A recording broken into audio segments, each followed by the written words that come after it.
Votre invité à présent dans la grande interview en direct sur Boursorama, c'est Bernard Sananès. Bonjour. Bonjour. Merci d'être là avec nous sur Boursorama, président de l'Institut de sondage ELAB.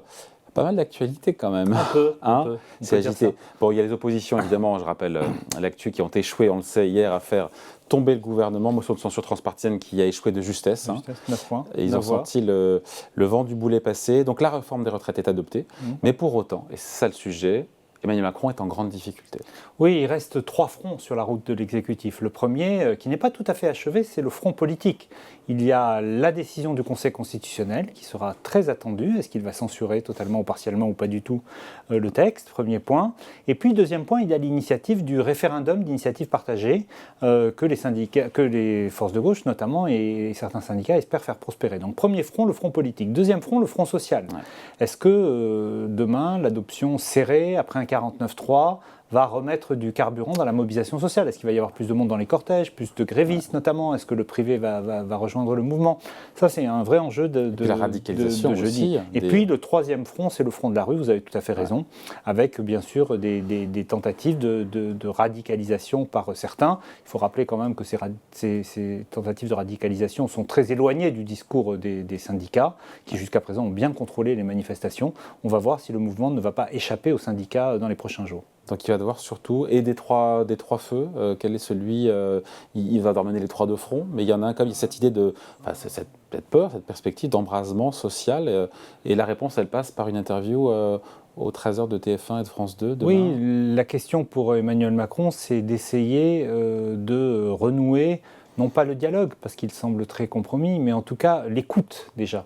C'est vrai qu'on voit bien que l'opposition, l'hostilité au président de la République, qui avait un peu fléchi, notamment depuis le quoi qu'il en coûte, est reparti de manière assez forte, même si, rappelons-le aussi, le début des mobilisations contre la réforme des retraites s'est vraiment fait sur le texte lui-même et sur la mesure d'âge. Contrairement aux Gilets jaunes, qui a toujours été, depuis le début, un mouvement anti-Macron, les retraites ont d'abord été un mouvement sur le fond, j'allais dire, contre la mesure d'âge, et depuis quelques jours, lui-même était en retrait d'ailleurs. Voilà, il était en retrait. Maintenant, il est en première ligne, parce que quand vous avez un gouvernement qui, je raccourcis, mais qui n'obtient une majorité que de justesse à l'Assemblée, c'est évidemment le président qui est en première ligne, le président qui est attendu, à la fois sur la justification de la réforme. Je pense que c'est un point que l'exécutif n'a pas gagné.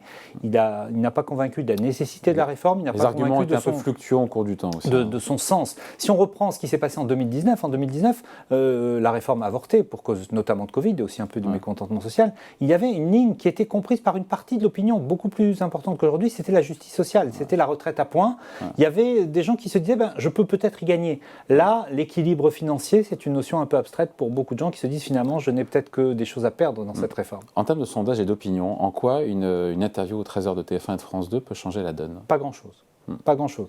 Elle peut redonner un sens politique à l'action, elle peut donner des grilles de lecture pour l'action à venir, des réformes prochaines.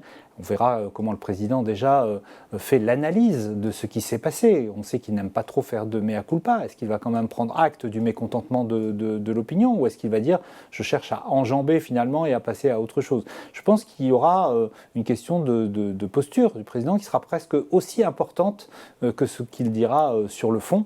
La cote de confiance de l'exécutif tourne dans les différents instituts 30%. Autour de 30%. Ouais. C'est déjà bas, mais d'autres présidents ont connu ce niveau-là. Si elle chutait, si elle s'effondrait, à ce moment-là, ce serait très difficile de continuer à maîtriser l'opinion.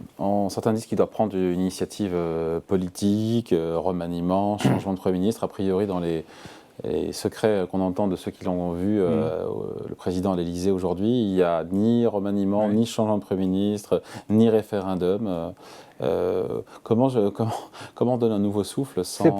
C'est pas facile, et pour l'instant, ce nouveau souffle, on ne le voit pas possible. Il y a une crispation de l'opinion qui est très forte sur ce sujet des retraites. Si la réponse du président, c'est de dire on continue, on enjambe, ça y est, maintenant c'est voté, cela peut, à l'inverse, remettre encore la colère en mouvement. La colère, on est passé dans ces derniers jours, il faut bien décortiquer ce qui s'est passé. On est passé d'un mécontentement, qui était celui de l'opinion depuis 2 mois, vous l'avez évoqué, contre la réforme, à une colère. La colère, elle a été déclenchée notamment par le 49.3.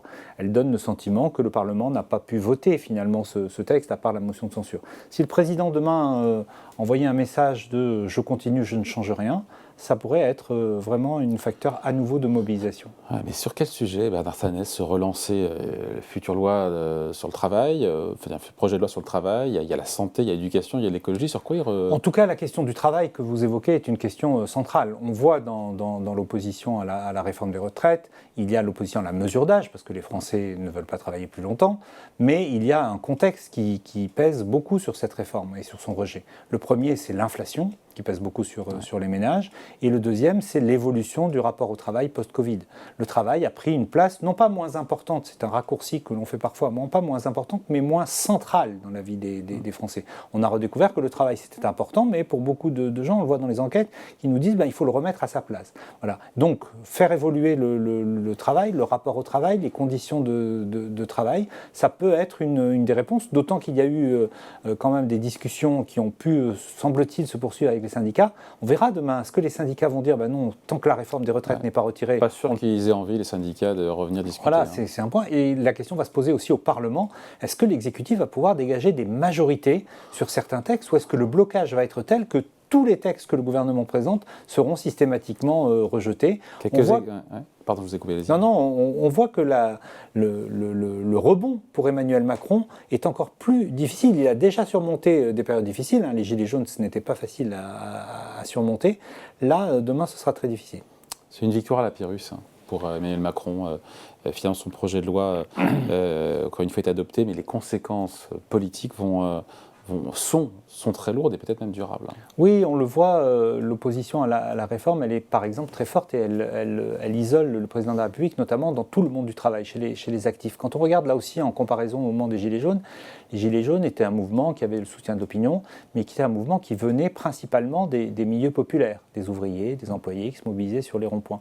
Là, ce qui est très frappant quand on regarde les études sur les retraites sur la durée, c'est l'homogénéité sociale. Finalement, la réforme des retraites a un peu aboli les classes sociales. On retrouve quasiment à des mêmes niveaux d'opposition les cadres, les employés, les classes moyennes et bien sûr les ouvriers. Quasiment au même niveau, cette homogénéité sociale contre la réforme fait qu'on peut dire sans caricaturer que les actifs ont tourné le dos à Emmanuel Macron et que pour un président, se mettre à dos le monde du travail, ce n'est pas simple. Donc la fracture avec l'opinion, on voit bien qu'elle est profonde. Encore une fois, pour vous, vous ne lisez pas dans le Mar de Café, il peut remonter la pente. Il a quand même fait campagne avec le slogan « Avec vous » en 2022. Oui, vous pointez un point qui est important. Il y a des supporters d'Emmanuel Macron qui disent il a été élu pour ça. En fait, si on est factuel, moi je ne rentre pas dans le débat politique, ce n'est pas mon rôle. Effectivement, il l'a dit pendant sa campagne, mais il n'a pas été élu sur ce thème-là. Autrement dit, il y a des électeurs, notamment de second tour, ceux qui l'ont rejoint entre le premier et le second tour, qui sont allés voter contre Marine Le Pen, mais qui se disent, on le voit dans les études, qui ne sont pas allés voter pour la réforme des retraites. D'ailleurs, c'est une partie de l'électorat, voilà, cet électorat-là qui a rejoint Macron au second tour, qui est très opposé à la réforme des retraites. Ça, c'est le premier point. Et puis, il avait promis un changement de méthode. Il avait dit, je dois changer, je dois écouter, etc. Et là, pour l'instant, ce changement de méthode, y compris d'ailleurs, il avait justifié l'arrivée d'Elisabeth Borne par ce changement de méthode. Ce changement de méthode, les Français, en tout cas, ne le perçoivent pas. Comment, c'est un sondage, je pense qu'il y a chez vous, 2 tiers des Français qui a su ressentir de la colère. On parlait de cette colère devant le 49.3. Comment on fait, encore une fois politiquement, c'est plus politique, mais pour que cette colère n'explose pas et qu'elle ne devienne pas incontrôlable, encore une fois? Déjà, il y a un sujet qui est de montrer qu'on l'écoute et qu'on ne la néglige pas. Or, on a vu depuis quelques semaines beaucoup de ministres, etc., qui, notamment en off, si on en croit ce qu'on lit dans les journaux, disaient « Oh, mais finalement, la résignation va l'emporter, les Français sont fatigués, etc. » Mais quand on regarde la société française, on voit bien qu'il y a 2 tendances quasiment au même niveau. Il y a la lassitude, la fatigue, la société française est fatiguée, notamment depuis la sortie de crise Covid, mais il y a en même temps la colère. Et croire que l'un allait étouffer l'autre, c'était une erreur. Finalement, j'allais dire, il était encore plus difficile pour le gouvernement, quel qu'il soit, de faire la réforme des retraites aujourd'hui par rapport à 2019. Voilà, on est dans une société post-Covid. Je vais prendre la question du financement. On est sur un média économique. La question du financement, beaucoup de gens nous disent dans les études, mais les centaines de milliards, on les a trouvés pour le quoi qu'il en coûte. Pourquoi on ne peut pas les trouver cette fois-ci pour la réforme des retraites? Pour 13 milliards. Voilà. On a trouvé 200 milliards pendant la réforme des retraites. Entre-temps, la situation a un peu changé, notamment du côté des taux d'intérêt. Ce soutien à la grève et au blocage progresse on imagine, après le 49.3. Sondage, encore une fois, qui vient de chez vous, 58% des Français soutiennent la grève et le blocage de certains secteurs, raffinerie, transport, collecte de déchets, pour s'opposer à cette réforme des retraites. 2 tiers veulent la poursuite des mobilisations. Jusqu'à quand les Français sont prêts à accepter les conséquences des blocages, sachant que la CGT veut mettre les raffineries à l'arrêt. Alors, la météorologie sociale le gouvernement répond réquisition. Et la météorologie spéciale est une spécialité qui n'est pas la mienne. Moi, je scrute l'opinion. Et c'est vrai que je suis frappé de voir que depuis 2 mois, le niveau d'approbation de la mobilisation reste très élevé. Alors, vous me direz, pour l'instant, les contraintes sur notamment les automobilistes ou sur les usagers, les services publics ont été, je ne vais pas dire mineures, mais en tout cas, elles ont été modérées, contrairement à ce qu'on a connu à d'autres moments. Notamment l'automne. Qu'est-ce qui se passerait si les dépôts de carburant ne pouvaient plus alimenter les stations-service, s'il y avait des queues à nouveau, on en voit là ces dernières heures. C'est trop tôt pour le dire, mais il y a aussi un phénomène qu'il ne faut pas sous-estimer. Parfois, quand il y a une situation de blocage, on se tourne vers celui à qui on impute la responsabilité du blocage. Et dans l'opinion, on n'impute pas la responsabilité du blocage aux syndicats, on impute la responsabilité du blocage, pour l'instant, à l'exécutif. Bon. Il y a ce parallèle avec les gilets jaunes, ces mobilisations spontanées contre la réforme des retraites, avec ces accès de violence, on a pu le voir. Ça fait craindre, effectivement, notamment on parle de l'exécutif qui a peur de ce retour des gilets jaunes. Est-ce qu'on voit des similitudes ou pas aujourd'hui? Alors, d'abord, je rejoins votre point. Si les violences se poursuivaient, elle pourrait peut-être impacter l'attitude de ceux qui sont les moins hostiles à la réforme, ceux qui sont plutôt opposés, mais qui pourraient basculer parce qu'ils ne veulent pas voir ces violences. Je pense par exemple aux retraités, c'est un électorat assez légitimiste. Et voilà. Alors, quels sont les points communs et les différences par rapport aux Gilets jaunes? Le premier point commun, c'est le soutien de l'opinion. Le soutien de l'opinion était même plus élevé pour les Gilets jaunes. Les différences, les Gilets jaunes, c'était spontané. Facebook, les ronds-points, là, c'est un mouvement qui a pris naissance, qui a pris corps et qui a été structuré par les syndicats. Mais qui peut aussi leur échapper. Qui peut aussi leur échapper. Pour l'instant, les incidents des soirs depuis jeudi restent quand même très limités en nombre. Alors, on verra, la clé pour demain, pour jeudi, pour les mobilisations, c'est que les syndicats reprennent le contrôle du mouvement. C'est très important pour eux. Deuxième point, on l'a dit, les gilets jaunes, plutôt milieu populaire. Là, pour les retraites, grande homogénéité du monde du travail, même chez les cadres. Et puis le troisième point, c'est que le mouvement des Gilets jaunes était plus marqué territorialement. Il y avait un mouvement qui venait du périurbain, qui pointait beaucoup les difficultés d'accès aux services publics, etc. Là, on a un mouvement qui est plus homogène, y compris sur le plan territorial. Il rassemble à la fois des électeurs dans les villes moyennes, on les a vus dans les manifestations, mais aussi des électeurs dans les grandes villes. Bon, juste, on a parlé d'Emmanuel Macron, de la majorité, mais des Républicains, ils sortent quoi? Ils sortent, certains ont dit en miettes de cette séquence, en tout cas au minimum affaiblis. Ah bah ils sortent, ce sont les deuxièmes grands perdants après l'exécutif de cette séquence. Pourquoi? La droite gardait un ADN, LR gardait un ADN, c'était la réforme des retraites. Voilà. Et elle s'est divisée sur ce point-là. Permettez la comparaison, c'est comme si les écologistes s'étaient divisés sur le nucléaire ou le Rassemblement national s'était divisé sur l'immigration. C'est-à-dire se diviser sur ce qui est son ADN électoral, c'est quand même quelque chose, un scénario qu'on n'aurait jamais imaginé. Donc oui, LR est considérablement affaibli dans son ADN, affaibli dans son leadership et affaibli aussi dans sa capacité à peser. Le LR n'est plus un parti de gouvernement, il n'est pas en état aujourd'hui en tout cas de former un gouvernement. Il a montré qu'il ne pouvait pas non plus être un parti de coalition pour l'instant. Et quels sont maintenant les partis ou les hommes et femmes politiques qui profitent de la situation? Pour l'instant, d'abord, ce sont les syndicats qui sortent vainqueurs, mais sur la scène politique, l'opinion, en tout cas, considère que c'est plutôt Marine Le Pen et le Rassemblement national qui, pour les 2 tiers... Plus que Jean-Luc Mélenchon. Jean-Luc Mélenchon, le jugement est plus partagé. Voilà. Après, soyons prudents sur cette explication. On a vu au moment des Gilets jaunes que les gains de popularité qu'avait engrangé pour le coup Marine Le Pen ont mis plusieurs semaines avant d'être mesurés dans les enquêtes.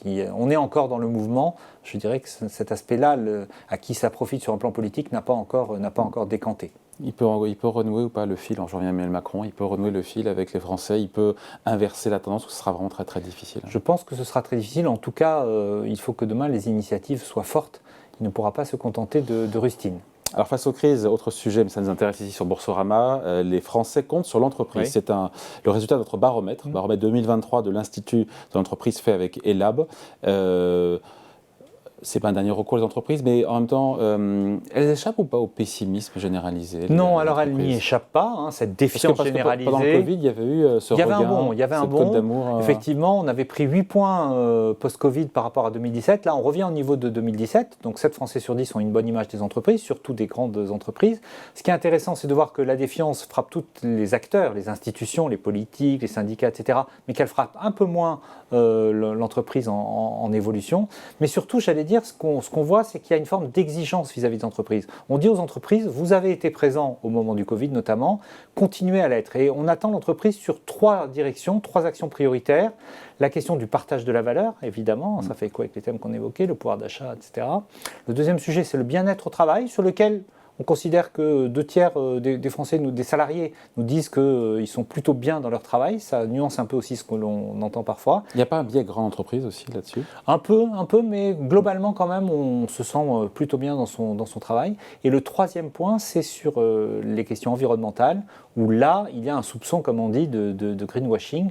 L'entreprise n'a pas encore montré concrètement par des preuves qu'elle était engagée. Elle l'a dit, elle a affirmé, certains le font, mais ça n'a pas encore percolé, comme on dit, dans l'opinion. Donc l'entreprise attendue, il y a une vraie exigence de l'opinion pour les entreprises, de leur dire finalement, faites plus parce qu'on a besoin, non pas que vous remplaciez l'État, hein, on n'oppose pas l'un à l'autre, mais en tout cas que vous veniez en complément des actions de l'État. Bon voilà, merci en tout cas de passer nous voir. Bernard Sananès, le président de l'Institut de sondage et lab, invité de la grande interview en direct sur Boursorama. Merci à vous, au revoir. Merci.